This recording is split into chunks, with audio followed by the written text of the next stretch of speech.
on my phone. So let's see if this works, right? So sorry lah, terrible lah. Terrible, terrible, terrible.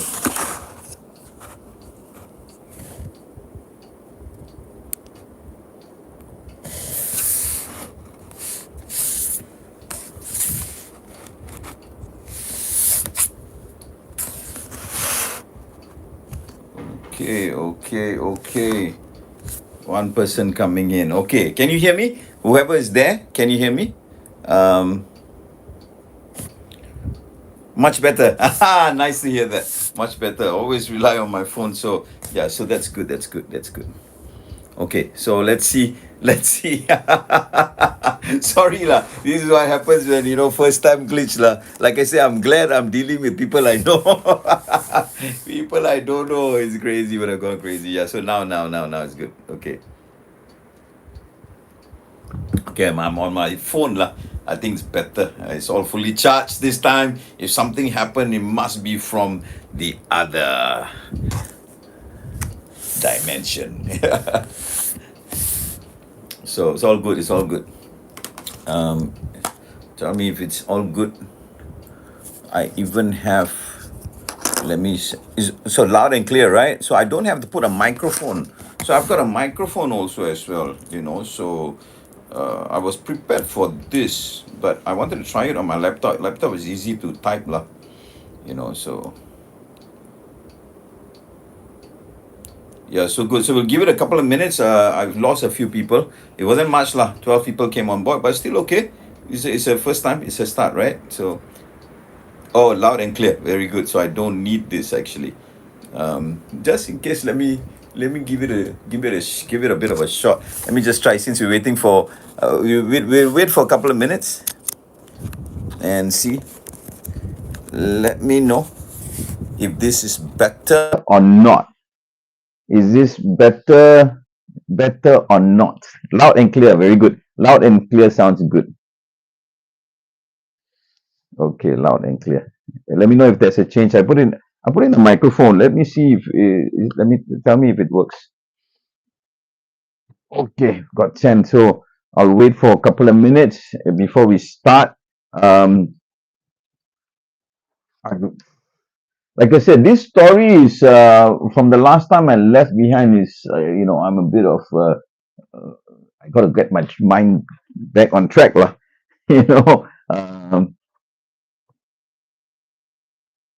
Is worse now? Without mic better, loud and clear. Without mic is better. Yeah lah. Let me not screw this up again. Okay, sorry. Okay, without microphone. Better, right?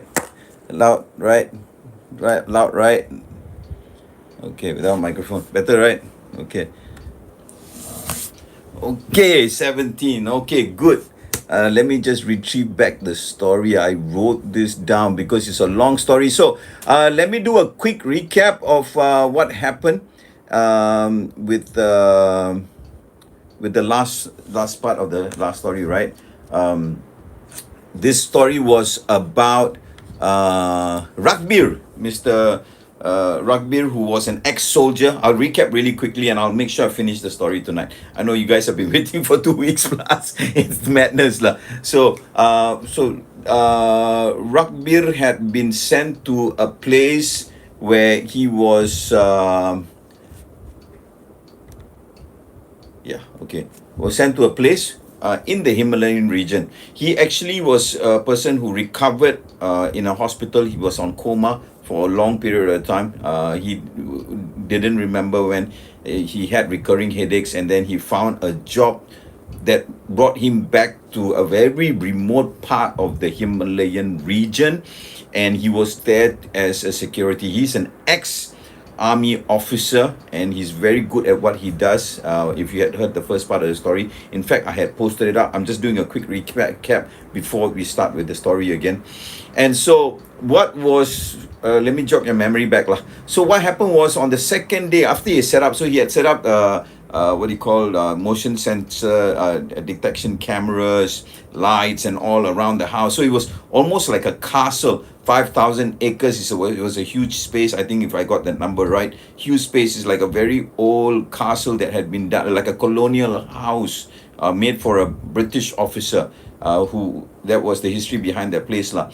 So he had set everything up. He woke up with a disturbance at night of a sound that he was not familiar with, and then he went to check. It was some movement, so he thought it was an animal. So he had gone to town. So this was the interesting part. When he went to town, right, what happened was people remembered him. He went to a makan stall. People remembered him. The staff remembered him. The boss remembered him. He kind of brushed them off because of the disturbance at night. He thought, he also had headaches and all, so he didn't know what was going on, and he didn't know people. He didn't trust anybody. He went to another shop, like a more of a sundry shop where they sell things, and it was a family-run shop. So the child there, a 9-year-old kid, also recognized and called him uncle. And the lady at the counter, who's also the owner of the shop, she remembers him by name. Everybody know him by name, and he was very shocked that people knew him by name. And she was even saying, "You used to have dinner with us, don't you remember, brother?" And so he said he was confused, don't know, and he was Rugby was a bit of a loner lah. He didn't have family or friends. The only people he was close to was his old army mates, his officers, immediate officers who helped him out, and all that. So he just took the things, went back. So that particular night, if coming back, was the time he encountered what was making noise in the forested area.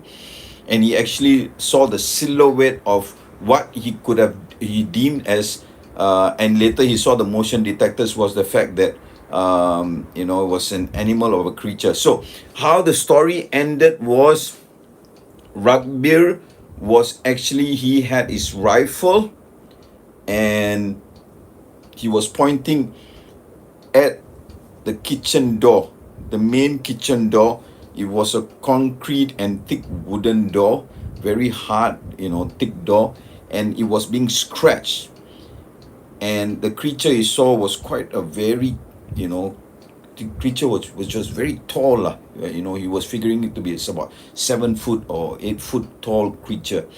And he says creature because he didn't look human, he didn't move human. He was seeing it through the silhouette of the curtains through the windows. The whole house was laid with windows, the old colonial British Indian kind of houses. And so there was a scratch on that door. It was a heavy set door. So Ragbir was taken aback, but the fact that he was a soldier kept his calm, his cool, because he had situations like that before, because he used to be at the border of the neighboring countries in the Himalayan region, and he's very familiar with that kind of terrain and that kind of incidences when he had to encounter enemy fire and all that. So he's very familiar. Though he was very scared, he calmed himself down, aiming the rifle right at the kitchen door, waiting for it to be busted down. And he, in his mind, Ragbir was saying, if anything walks in, I'm going to shoot it first and then find out later. Because it was intimidating for him. He was alone. It was a big castle. And so the story ended was, the door was trying to be cranked open. Okay, the doorknob or whatever was trying to, something behind the door outside was trying to crank it open. The door didn't budge, just waited, and then it stopped. There was no movement. It was, the silence for Ragbir was deafening, and the situation was so tense.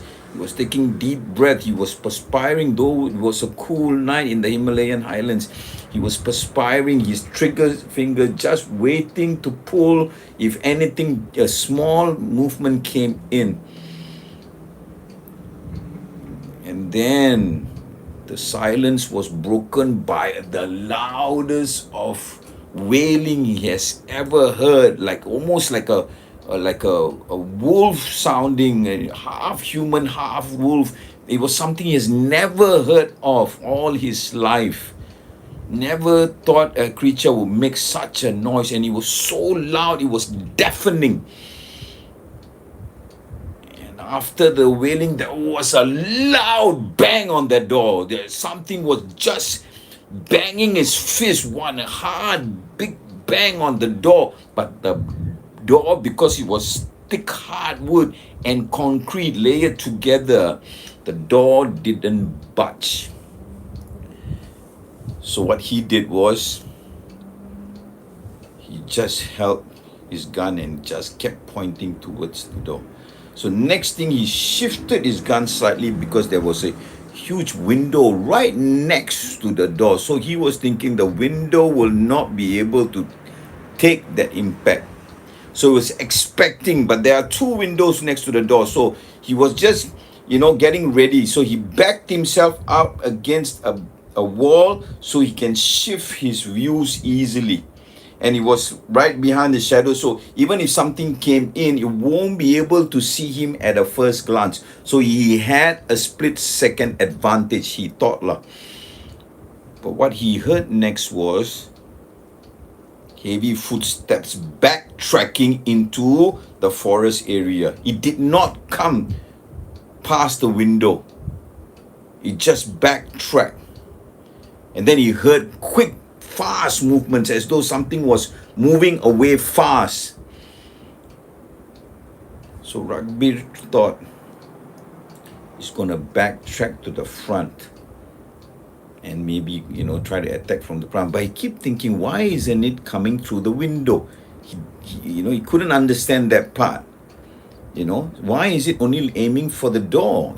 So, which is great for him, but what he did was he shifted himself and moved slowly towards the area of the entrance that separate the kitchen and the living area, which was a huge living area. So he moved, but he made sure he kept himself in the shadows. So even if something peeked in, he would not be able to see him, and he wanted that advantage, that he can be able to take cover and have a split second to, shoot at that whatever creature. He went to the front, and then what happened was nothing was there. And next thing he heard a loud howling sound in the distance again. So he's thinking, okay, maybe he's trying to trick me. He's trying to make it sound like it's far away, and then he's going to backtrack. So what he did was, he just stood there. He didn't move. He just waited. He placed himself in a position where whichever area the creature came in, he would have a couple of seconds of advantage to take a shot at it. Nothing was there. He quickly walked his way up to the second floor, his area where he could have a better view. He went up, took out his binoculars, and he was, looking through to see where it was, and he was slowly going around the perimeter. But again, he heard the sound, which was in a distance. So he knows at this point of time, the creature is quite far away from the castle. So what he did was he backtracked down, and he came out of the house because he was quite confident this time it sounded quite far away in a distance, and it won't be able to come back so quickly, even with the speed of that creature. So he went outside the house to check the fencing and wanted to see how it came through into the perimeter of the house. He came out and he realized there was one part of the fence which looked like something had pressed down on it and just climbed over it. It was not a very high fence, so anything could have just either jumped over it or pull it down. With that strength of the creature, he figured it must have slightly pushed it down and just casually stepped above it and came into the perimeter of the house. So he know where the entry point was. So exit, same thing. He might have just jumped over the fence or climbed over the fence. It was not a very huge fence. So what he did was checked everything else was okay. Went to check his supplies again quickly. Went into the house, locked everything up. Went to check the motion detector camera pictures on his screen, his computer, and he saw a picture that looked like a creature which looked like a bear,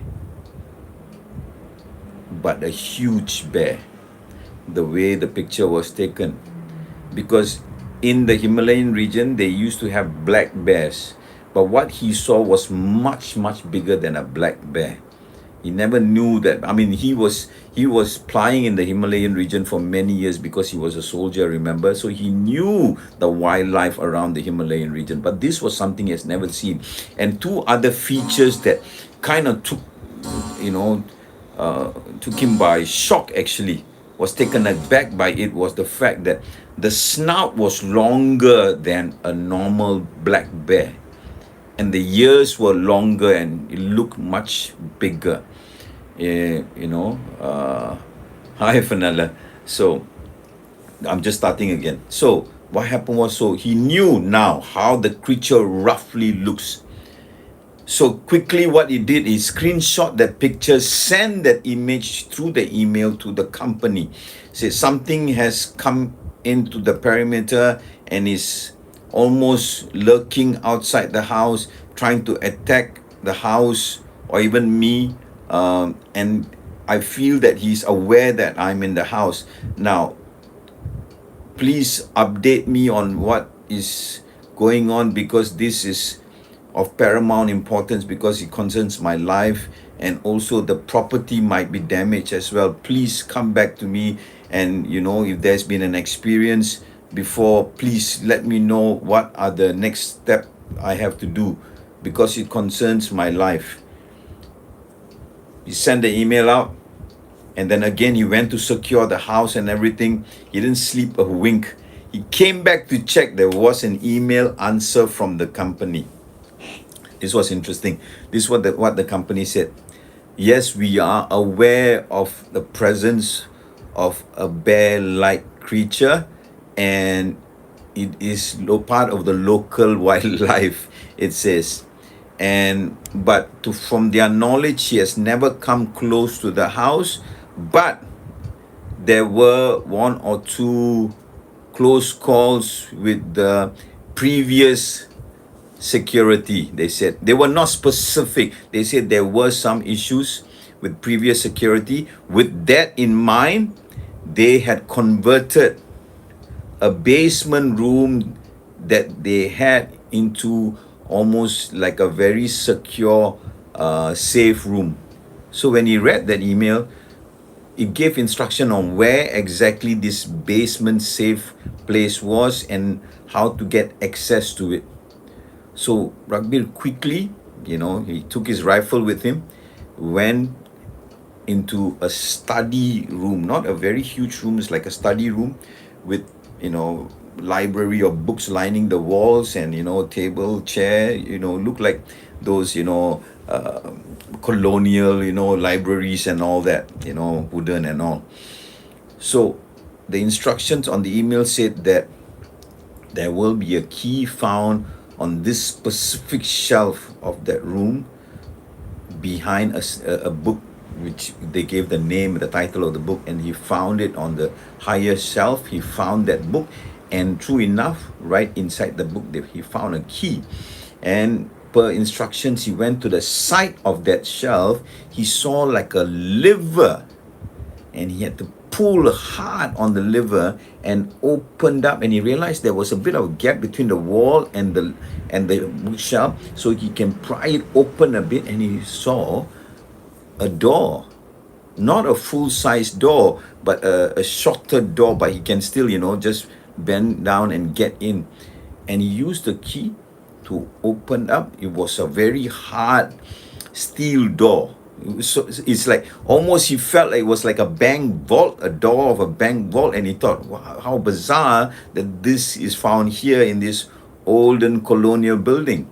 He opened up, it was like a thick steel door, and was a basement, stairs leading to a basement. There was light switched right next to it, switched on, and we realized while he was going down, it was like almost like a cell area with water facilities, a pipe, and there was areas where there were dry goods, and he saw a small table with another computer on the table and a chair. So he thought, wow, this looks very secure.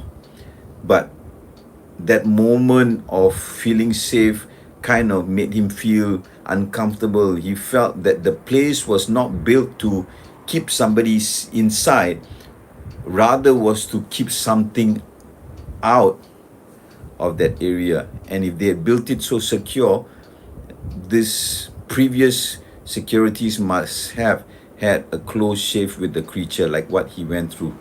So what he did was, so now Ragbir had a plan. I mean, that's all the message was saying. So if the email said, if in times of feeling threatened, please move yourself down to the basement and stay there till daybreak. So that's all it said. It didn't give any other details. Ragbir, was very confused. What's going on? What is this creature?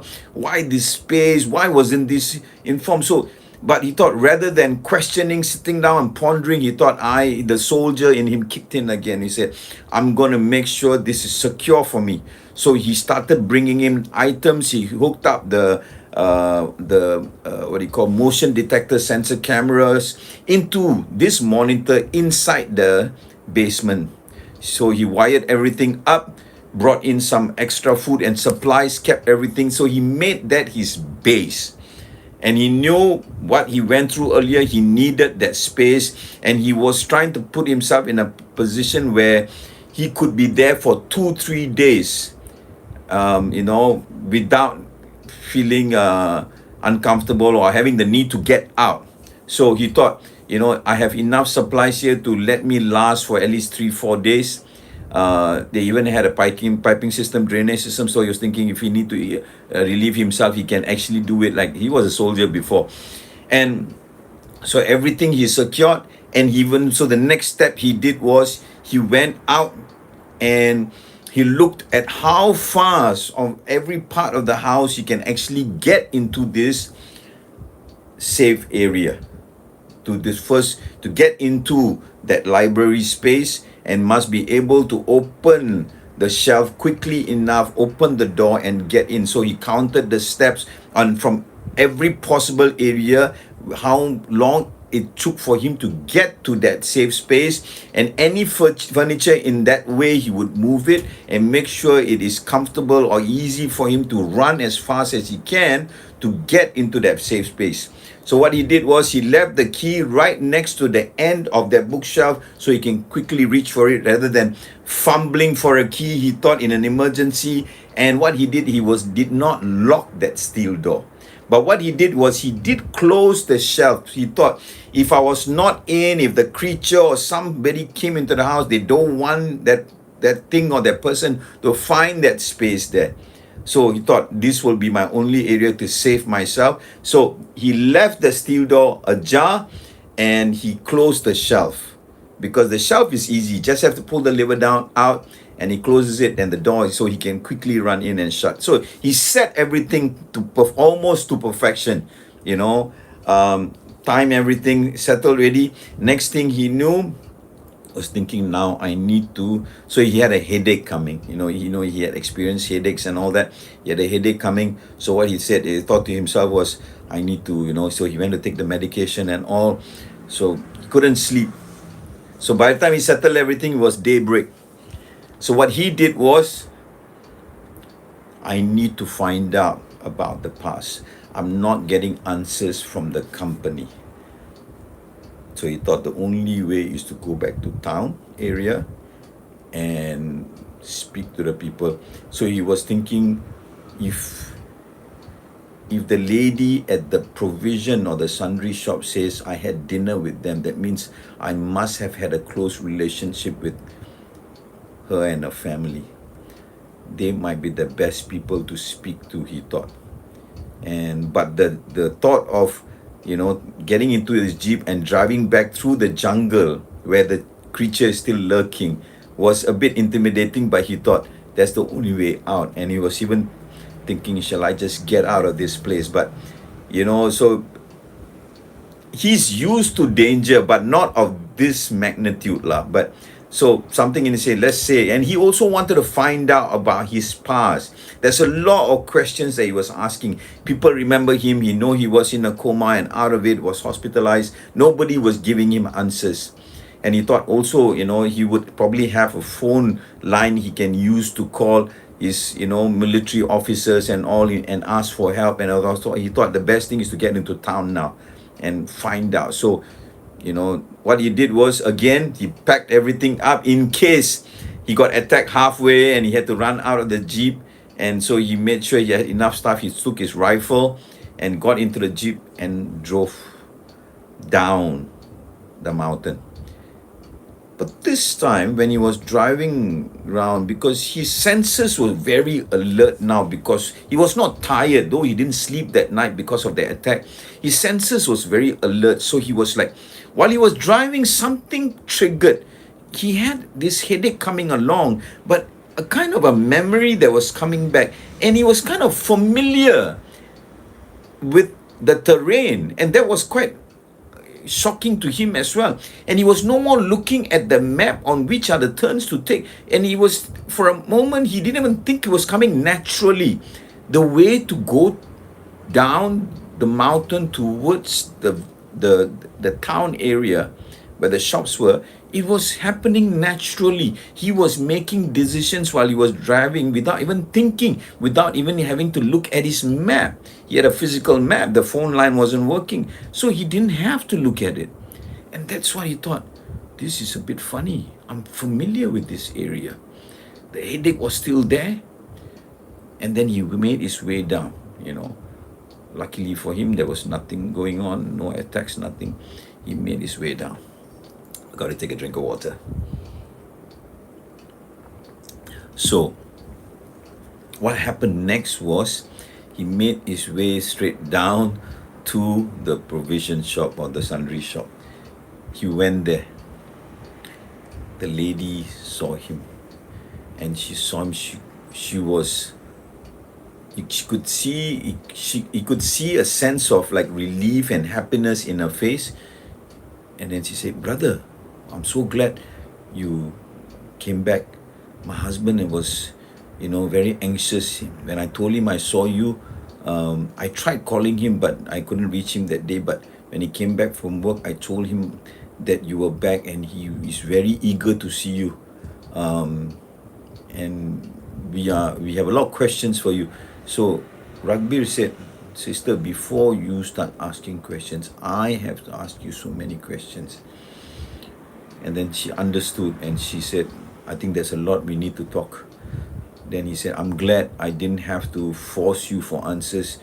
And she said, "No, brother, I don't know what has happened to you, but we were very close. You were very close to my husband, like you were like brothers. You were here for more than 5 to 7 years. She were here but close to 7 years." He said, 7 years. Then, so he was completely confused, and she could see that confusion in Ragbir, and she said, "Calm down, brother, calm down. I think there's something must have happened, and let's do this slowly. You stay here. Let me cook some food for you. I'll call my husband. He's been very anxious to meet you. He cannot come up because we have only a motorbike, and it's not safe for anybody come in a motorbike, and so that's why I'm going to call him. Let's sit down and share what has went on." So the husband came. Straight away, the husband saw him and give him a hug. It's like long lost friends, best of friends or brothers. Say, "Ragbir, my brother, where have you been? A lot to catch up. What are you doing back here? What happened?" So Ragbir told them what he knew about his past. And so let's give this name, Rahul. Okay, so Rahul, the husband or the owner of the shop. So Rahul said, "Okay, let me tell you the parts that you are missing. Okay, we knew that you were working here 2 years ago for close to 7 years. You were working here for 7 years. You have been the longest lasting security, and we thought you'll be here permanent because you know the place so well. You were so comfortable. Though many of the security previously had gone missing or had run away, you were very stable. You know exactly how to handle your situation. And then they also spoke about the entity that Ragbir saw. So to the villagers, there was a creature that lurked in the forest, but it only came there during specific time of the year.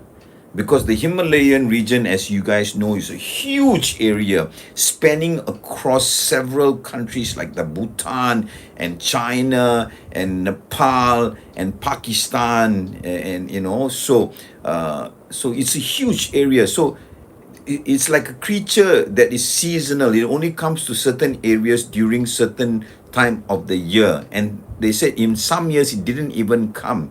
And they said this information was given by you, Ragbir. You had specific details of the behavior of this creature. You had made good studies about this. So Ragbir was confused. He said, really? He said, yeah.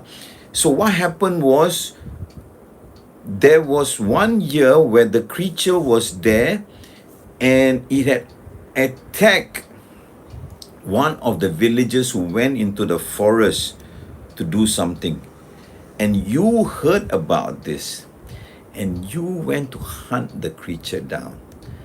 Okay, so your second last year, we told you not to do it, but you said nobody's taking the risk to hunt this down, and it will become a threat to the villagers and the police who didn't want to get involved.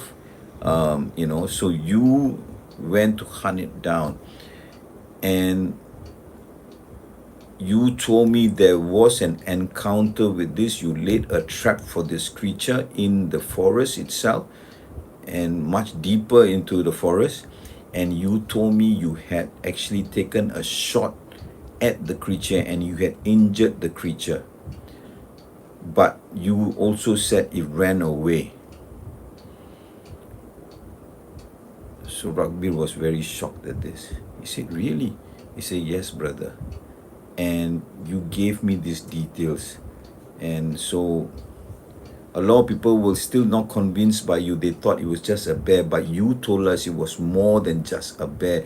You say it looked like a bear, but it was much bigger, and it's not normal for that size of a bear, and it's very much taller. According to you, it was about 8 foot or 9 foot. I don't know. You were saying it's a very tall creature, and you had shot at it, and you said you had injured, and it had run away. And then after that, there was no presence of that creature. So we thought either it died or it must have gone to another region, got scared and ran away. But the following year, the presence of that creature was there. Sorry, the following following year, the presence of the creature was there. And so you said the creature was coming close to the property you were guarding. And you said that's the first time it had ever come close to that property. So you had told me, or you felt like it was actually trying to hunt you or taking revenge on what you have done. So it was coming after you. That's how you felt. And you said you had informed the owner of the property, and they had sent in some contractors to do a safe room for you. Say, really? Say, yes. We didn't have details. The villagers never come out there, so the owners of the property sent in contractors from other areas to build a safe room for you because they didn't want you to leave. In fact, you told us they even, increased your salary. And so after that, what happened was, the creature is usually very active on full moon. We don't know for whatever reason. So usually you will find in most of the villages around this area or in many other village, full moon day, they will all not come out of the house. They will not let their children out as well. But this creature had just kept to the forest area and never come to the dwelling of people. So one night before the full moon, you said it tried to attack you in the house, and you came and stayed with us on full moon day, remember. And halfway through the night, the howling of the creature got very close to the village, and you told us you felt that it was coming after you and you might endanger the rest of the villagers. So what you did, against all our wishes, you went into your jeep and you drove back to the castle to lure it away from the village. See, all this happened. He said, yes. And he said, that was the last we saw of you. After that, we didn't know what happened. We had your own number. We were trying to call you. There was no answer from you. And in fact, what happened is 2 weeks after the incident, we couldn't get some of the villagers who know you. We all, made a group and we hired a lorry and we got the police to come with us to go to the property to look for you. And when we went there, we saw a mess. We saw the windows were all broken. The house was a mess. Furnitures were overturned, and but there was no sign of you. And then later on, rumors came in that you had actually left the property and you left overseas. That was the rumor that was drifted out from the owner of the property to the villagers. So all we know that you left. We didn't know what happened. And then after you, they hired another security, and the second year he disappeared. We don't know what happened to him. And so they were trying to get, so Rugby said, when did that guard disappear? He said he disappeared a couple of months, but they were trying to hire somebody, but the reputation of this place was so well known to people in the village, nobody wanted to take this job. So I think they found out you recovered and they know you were discharged, and so they tried to lure you in, and here you are. And the fact that you've lost your memory served the purpose for them as well. And they know you were good at this job. Like I said, you were the most long-lasting security, and you knew this thing very well. And you knew how to handle it. And you are a very brave man, brother. We have met a lot of people, but everybody felt very secure that you were actually up in the mountains. And the villagers appreciate what you did. So you need any help right now, we are more than happy to help you. But my advice to you as a brother is leave this place. So Ragbir had a better idea of what happened in the past, though it was still a blur for him. So he thought, okay, so now he and his friend was talking, he and Ragbir and Rahul were talking. He said, if the creature is back here, because after the disappearance of the guard, there was no disturbance. So if the creature is back here, it's back hunting for you.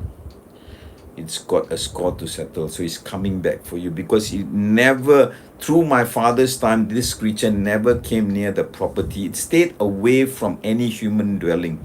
But because you went to hunt it down, I think it's coming after you. So if I were you, I would leave, my brother. So Ragbir thought about it. He said, there's still some questions I need answers to. Of course, I need the job, but my life is more important. But thank you very much. He said, let me stay there for a couple of days and see what happens. Rahul said, brother, you don't understand. The full moon is 3 days away. So very likely, it will hunt you down by then. You have another 72 hours. If I can advise you to leave. Then he said, but it will attack the village. He said, no, it's coming after you. If you are nowhere to be found, it will just stay in the jungle area. But Ragbir, something in him thought, I have to settle this lah. He didn't he said, okay, let me stay until full moon day. I have a safe place which I feel very secure. Then I will stay, and then let me see what happens. Let me see. So Rahul said, Brother Ragbir, we all know you're a stubborn man, and I know you will not listen. So I leave this to you. So Ragbir got enough supplies for 3 days. He said, I won't be coming down. Um, you know, and he gave his officers who know him well and took care of him. He said, this is the contact of my officers. If you do not hear from me the day after full moon, you call them, and then maybe they can come and look for my body. So they bid farewell. They had prepared food. They had food, and then Rahul bid farewell to Ragbir, and Ragbir left. He had enough supply for the next 3 days. So he didn't have a plan, but he thought, let's see what happens. And the soldier in him, the fact that he was a fighter, he said, I need to put an end to this. If this creature is hunting me down, and if I'm not there, what if it attacks the villagers and their children in the villages? So that I need to hunt this creature down. So he went back up again. He bought some extra supplies, settled everything, secured everything, and thought, I will sleep a bit in the day in the safe house, and at night I will start to look out, but I'll be prepared to run into this area if it's possible, the safe area. So that night he stood lookout. He concealed himself, hidden well, camouflage himself inside the second floor, where he could look at the area doing using the binoculars, and he can move around in a covert fashion. So Ragbir, what he did was he put himself and he kept alert. And again, the howling was there, but there was no creature to be found. He was not very near the house. First night went by, so he had 2 more nights. He thought he will attack on full moon or the night before.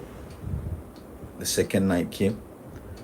Again, very little movement, nothing. So Ragbir had very little sleep, but the adrenaline kept him up lah. He was alert all the time, and so he readied himself for full moon night. Full moon night, the sun went down.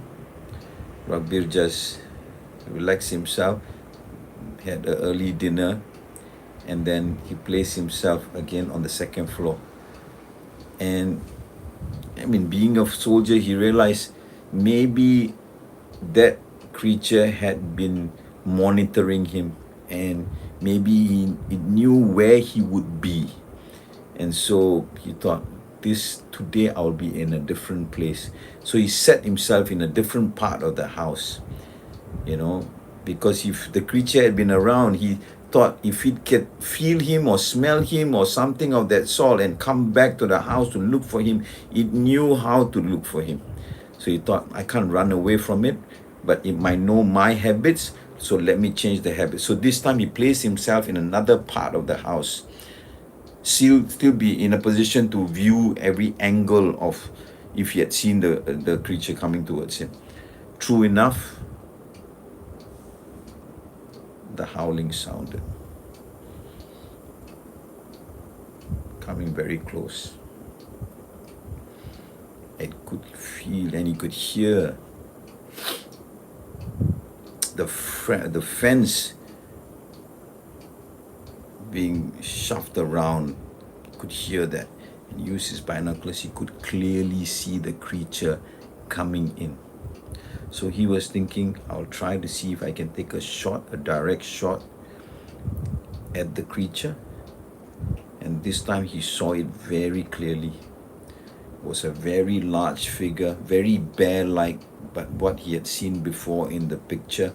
The snout was more longer, the teeth was almost like, dare not say it, but said almost like watching a werewolf movie. But it was a huge creature with the ears much more sharper and bigger, and was very lean. It was big, was very lean, almost human-like, but not. And the way it moved like with a lot of effort, like a big, bodybuilder walking, moving side to side. But because it's tall and he had very lanky legs, he could move, cover areas very quickly without even running. Realized that it can cover an area very quickly. So now he's calculating, if it spots me here, I cannot outrun it to the safe space. So I must be able to have an advantage. So what he did was he went down halfway through the staircase. If it comes through the window, he will take a shot. And if he cannot subdue it with one shot, according to what he was planning, I will have to make a run. I will not be able to fight it because it can cover any space much faster, And so he took himself in a position where it was very dark, couldn't be seen, but he thought if it can feel him or smell him like any animal could, then he will be able to lose that advantage quickly. So he took a position and he saw the creature. Again, the windows were drawn, the windows were locked, the curtains were drawn, the doors were locked, and he could see it come through the front. And slowly this time it stooped a bit lower, prowling, trying to sense him. He just prowling. And he could sense it moving. So he didn't want to move so much. He didn't want to lose his position. He thought it was a good position for him to be there. He could quickly run down and make himself run to the safe room. He could have done it now. So one part of him was telling him, get to the safe space. But he thought then he would have to deal with this again, So, he just kept there, took that position. And he came out to the front door. And you could hear a loud jolt at the front door, like somebody trying to push that door, but it was like thick concrete. So even the strength of that creature didn't, seem to matter much for that door. Next thing he know, as he expected, the window broke and in stepped that creature. Right now, you could see, it was very much closer. You could see the massive size of this creature. Though it was not huge, it was very lean, like a very tall human being, but not like a human being. And the howling it gave was so loud, the whole house vibrated. He shifted the camera where he already had positioned himself. He knew that was coming, took a shot. Boom! It hit the creature in the face. The creature stepped back and fell. He just waited. He wasn't sure where exactly he hit, but he could sense it was around the face and head because that's where he was aiming at. But because he was very lean, it was a smaller space to shoot at. Rugby waited to see any movement. So he was thinking, is he dead? Or is he still alive? Or is he just playing games with me? So Rugby, what he did was he stepped out. He took another shot he didn't want to take. Boom! The second shot hit it in the body. The creature got up. Now he was at the bottom of the step and he was just a couple of yards away from the creature. And he had no time to squeeze the trigger. He just pounced forward and Rugby just shot down. What advantage he had in the dark space, he knew where he was going. And the creature, because of the fact it was huge, they couldn't maneuver as fast as Rugby. So he made a way towards one direction and quickly shifted. And he had set up the furnitures and all in a way. He got into the way. He had planned this well. Ran straight to the library, opened the latch of the shelf, door was open, and he could hear the footsteps coming close. He quickly pulled back the shelf, shut the door, slammed it shut. He had taken the key with him, of course. All that was timed perfectly. he was breathing so heavy, and he could hear the outside the bookshelves are being ripped apart, and there was heavy thumping on the walls. So he was thinking, this damn didn't die. He's still alive. Worse, he's injured. You know. So this sound of an injured animal was sounding really loud, and it was painful for Rugby, though even through that thick wall and that steel door he could hear it, and you could hear furnitures being thrown around and all that. So he knows he was very safe there. And again he went down the basement to check if that place was secure. It was like a fortress there. So the only way was through that door, but that door will not budge for that creature for sure. If we couldn't open the doors of the house, which were just thick wood, this was pure steel door, like a bank vault. So he felt safe.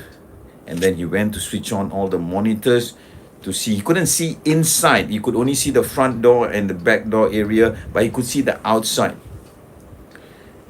And he could hear the sound.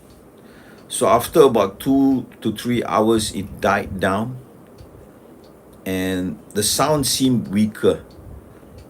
And so he waited until morning.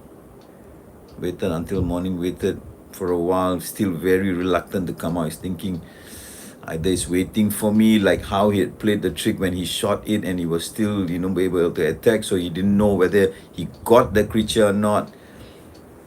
He slowly came out.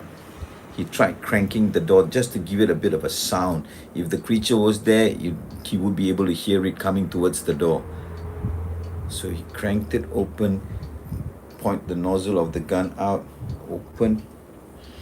The whole place was a mess. Books all over, strewn all over, furniture's all turned upside down. There was no more shelf in front of that door already.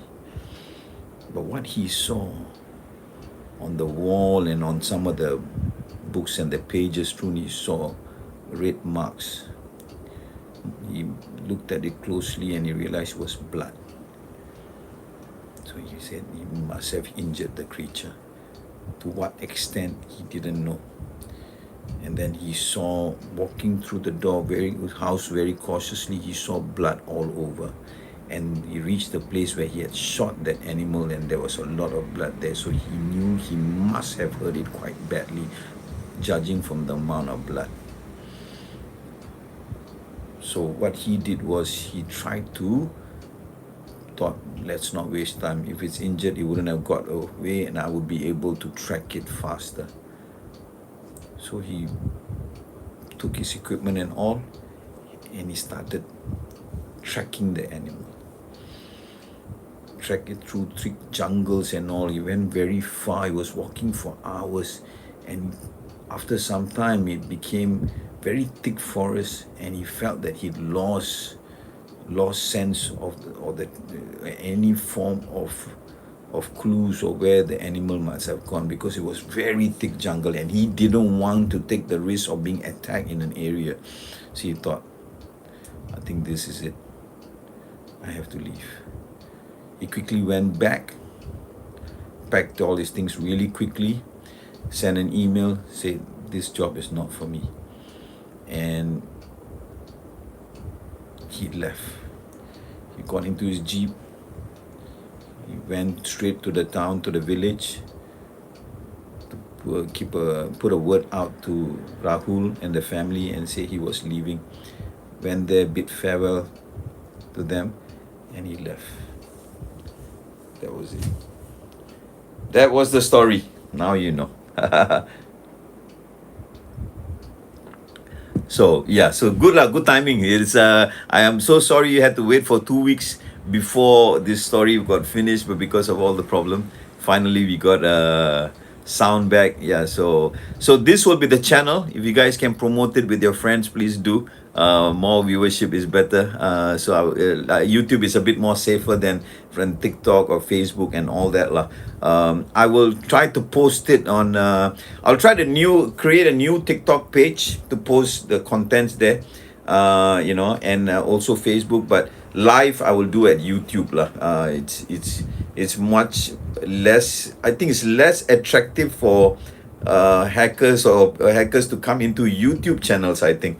Whereas if it's on the other platforms, I don't know why it's easier to hack or whatever. I don't know, whatever the reason might be. So at least it's completed now. Thank you, Sam. Thank you everybody for being patient. Like I said, sincere apologies, but it completely beyond my control lah. So I will do up a new account, but I will still do live only on YouTube. I had a good experience. Let me know if you guys have got anything you want to share. Share this with your friends. I know I will be on for another 5 minutes before I go. Share this with your friends, and I need more people to come in.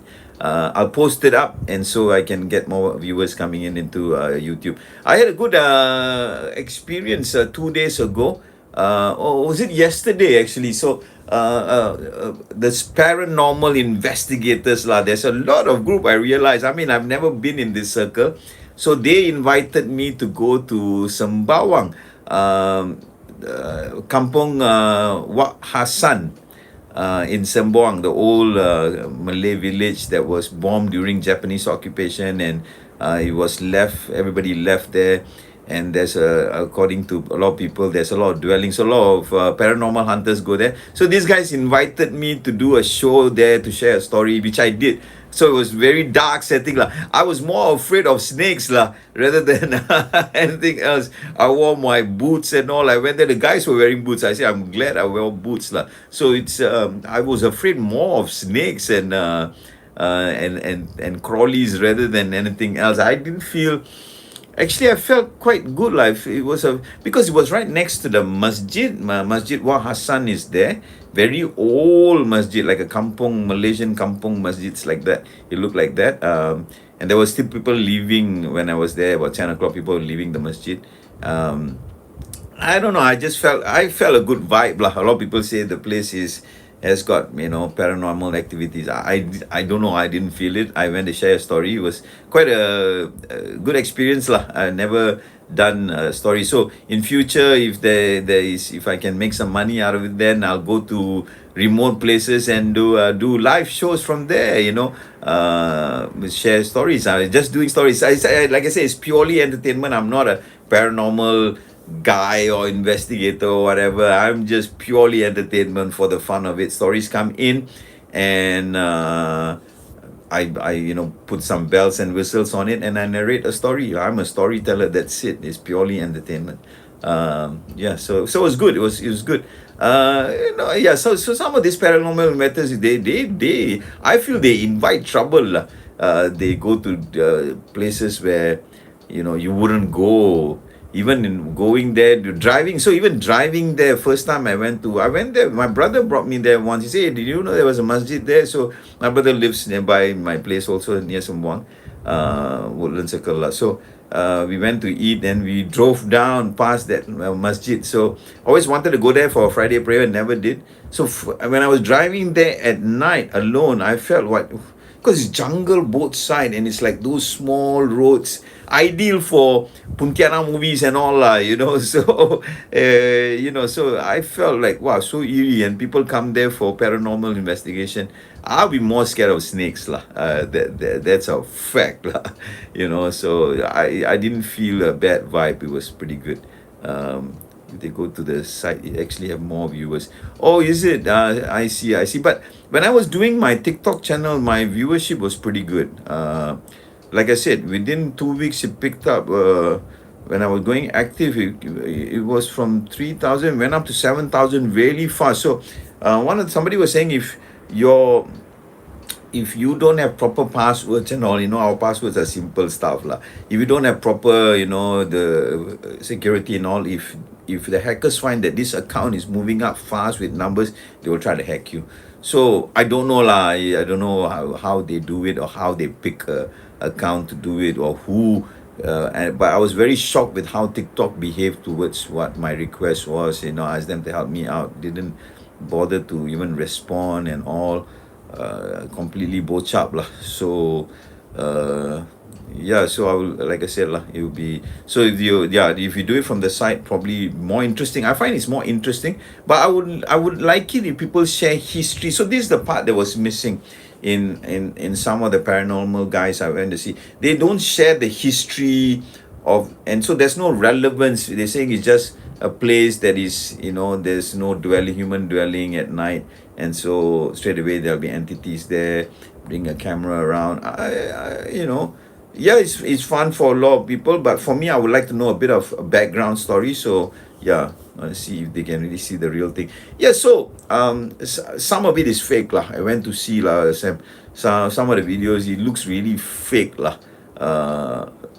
So even these guys I went to have an interview with, they were saying a lot of people, they fake things. They put like, dolls made up, look like ghosts or what, and it's fake, it looks plastic and all. So I don't know, whatever for entertainment, it's okay, it's fun, right? Entertainment, but so I'm not the sort who will go for these ghost hunting walks and all. I'm not a paranormal kind of interested guy. I like stories, like good story keeps us on the edge a bit, right? A cup of coffee, it'd be cool to sit down and listen to a story lah. So that's what I like to do lah. And I won't change this format. I might think of going to a particular place, like the place I went yesterday. I don't mind setting it up for me to have a comfortable chair, like a canvas picnic chair, sit down, have a small side table with a cup of coffee, put the lights on, camera, and tell a bit of the history of the place, as well as a story that, whether, I don't know, it could be related to that place, a story from that place, or another story. It'd be quite fun. It's just to give it a different ambience and vibe lah. So I would do that, but I wouldn't walk and walk on that trail and see if I can spot something. I'd rather not spot anything, and it's fun for the viewers, but not for the person who's actually walking the ground, right? And worst of all, if you watch it before, yeah, it looks fake, right, Fanala? It looks fake. I mean, first of all, entities will not be present because they are an energy source. I mean, common knowledge, you read about it, is that there's an energy source. So they will be more of a feeling of an energy source, rather than can see a figure with long hair. Doesn't, no, lah, no such thing like movies, yes lah, but certain entities, some people have certain special, but I don't think it will be picked up in a camera lah. You can see movement probably. I don't know, from what we've seen some CCTV footages, but from me, I don't think you will pick up like a figure. It could be a shadowy figure, which is difficult to process in that movie, because they are not professionals, right? So you need AI technology to have like a very translucent figure move across the camera. So all that needs special effects, and or some technical knowledge of how it can be done. So I don't think those who do it, just placing somebody sitting down in a tree or something, hanging with a dress, it looks so like 1950s P. Ramlee movie lah. It doesn't go lah. I mean, if you watch it, you cringe, you're thinking, yeah, so naive. People think they can, but it's for fun, okay lah. If you like it, fun, then okay. But don't say, oh, that's an actual thing we saw. No lah, it doesn't. Like, in fact, yesterday when I was talking, they put in the what do you call it, electromagnetic monitor right next to where I was sitting, and he says, if the lights come on, there is a light source, there is a source coming in. I say, I hope there's no movement in the light. I do not want to see lights at all. They were laughing and all. I said, no bro, we want to see so we get more viewership. I say, it's fun for you and your viewers, not fun for me. I don't want this kind of shit, man. So, but it didn't flicker lah. Like I said, I felt very at peace there. It looked like a peaceful place. My focus was there on the masjid, and so it was just like maybe 200 meters, 150 meters away from the masjid where we were sitting down. So yeah, I didn't feel anything bad at all lah.